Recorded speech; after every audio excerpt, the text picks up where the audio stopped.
Last lesson, we talked about the life cycle of amphibians. Let's go over that real quick. They start off as eggs, they hatch from their eggs, and they become tadpoles. And remember, tadpoles, they look kind of like fish. They have a tail.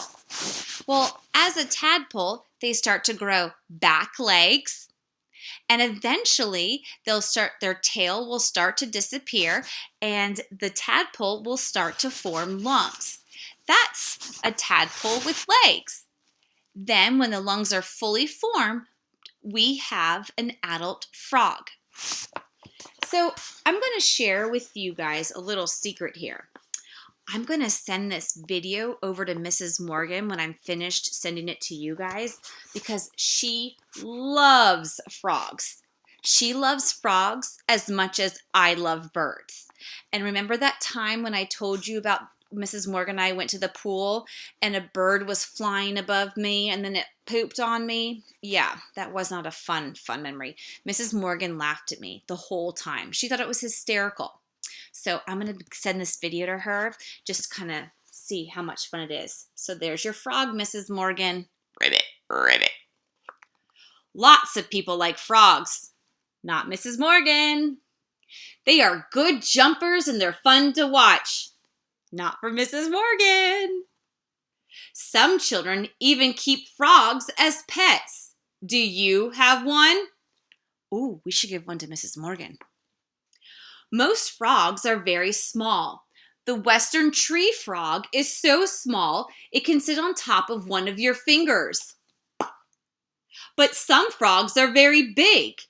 Did you know that the giant frog of West Africa is as big as a small dog? No way!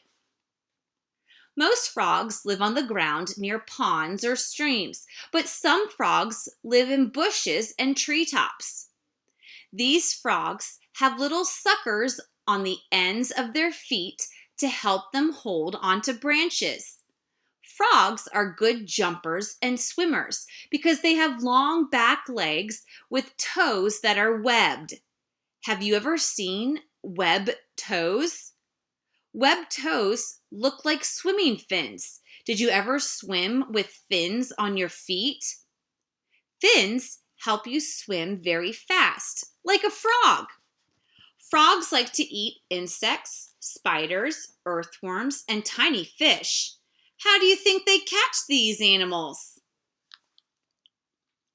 That's right.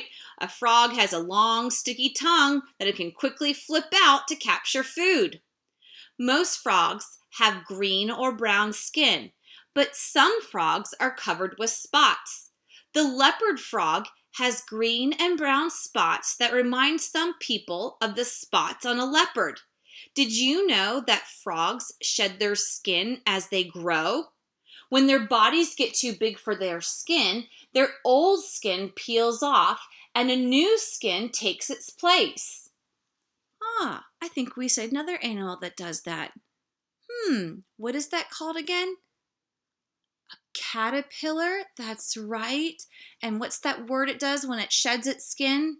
Oh, that's right. It molts. Have you ever found a frog's old skin in the woods? It is very thin and light. If you find some old frog skin, please bring it in. I'll give it to Mrs. Morgan. During the winter, you won't see frogs in cold places. Can you guess why not? Because they go to sleep. They're hibernating. You should know that. They hibernate down in the mud under lakes and ponds. They don't wake up until the spring. What do they do in the spring? That's right. They go to the pond and they lay their eggs. Hope you've enjoyed learning all about amphibians.